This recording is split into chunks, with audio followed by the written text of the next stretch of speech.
22 గంటల rescue operation కి end card పడింది. నాంపల్లి ఫర్నిచర్ షాప్ లో జరిగిన అగ్ని ప్రమాదం 5గురిని బలి తీసుకుంది.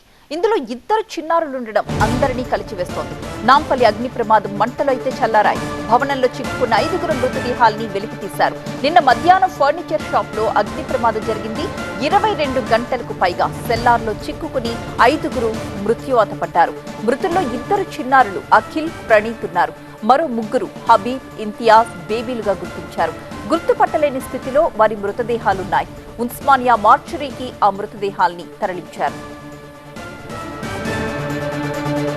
నాంపల్లి ప్రమాద స్థలం నుంచి మరిన్ని డీటెయిల్స్ మా ప్రిన్సిపల్ కరెస్పాండెంట్ ప్రణీత్ అందిస్తారు.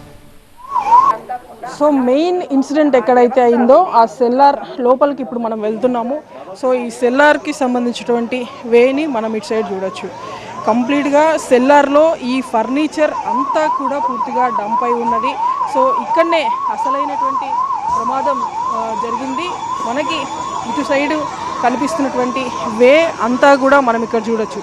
ఈ సెల్లార్ లోపలనే 2 రూమ్స్ కూడా ఉన్నాయి. అక్కడ మనకి ఒక గ్రిల్ టైప్ కూడా మనకు కనిపిస్తుంది. సో ఆ గ్రిల్ కూడా కంప్లీట్గా తాళం వేసి ఉంది. దీంతో లోపల చిక్కుకున్నటువంటి వాళ్ళు బయటికి రాలేకపోయారు.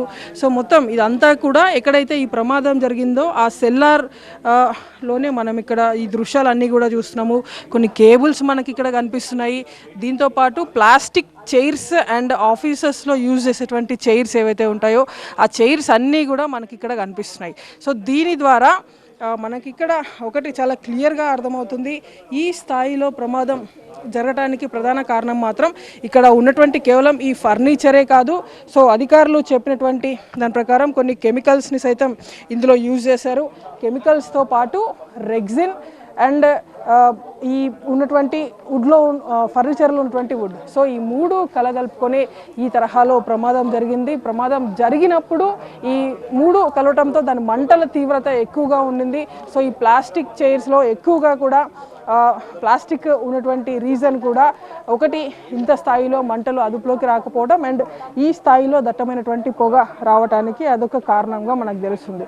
సో ఇటువైపు మనం చూడొచ్చు, మొత్తం ఈ చైర్స్కు ఉన్నటువంటి మెటీరియల్ అంతా కూడా పూర్తిగా ఈ అగ్నికి ఆహుతైపోయింది. మొత్తం అక్కడ మనకి మెయిన్ అక్కడ ఎంట్రన్స్లో కనిపిస్తున్నటువంటి లైట్ కలర్ ఏదైతే ఉందో అది పైన నుండి ఫైర్ అధికారులు కావచ్చు, రిమైనింగ్ సిబ్బంది పైన నుండి మిషన్స్ ఉపయోగించి హోల్డ్ చేశారో అది ఆ లైట్ మనకు కనిపిస్తున్నటువంటి దృశ్యాలు అయితే అవి. సో ఈ తరహాలో ఇంత కష్టపడినప్పటికీ 5గురు ప్రాణాలను మాత్రం సేవ్ చేయలేకపోయారు. సో 5గురు కూడా చనిపోయారు. సో ఇప్పటికీ ఇంకా ఫైర్ సిబ్బంది మనకు అక్కడ కనిపిస్తున్నారు. ఇంకా ఎవరైనా ఇంకా చిక్కుకొని ఉన్నారా, లేదంటే ఇంకేదైనా మెటీరియల్ సస్పిషియస్గా ఉందా, ఈ ప్రమాదానికి ఇంకేదైనా కారణం ఉందా అనేటువంటి కోణంలో కూడా ఈ దర్యాప్తు చేస్తున్నారు. అండ్ సేమ్ టైం మరోవైపు ఇటు సైడ్ మనం చూడొచ్చు, క్లూస్ టీమ్తో పాటు రిమైనింగ్ టీమ్స్ ఇక్కడికి వచ్చి ఇన్వెస్టిగేషన్ అయితే స్టార్ట్ చేస్తున్నాయి.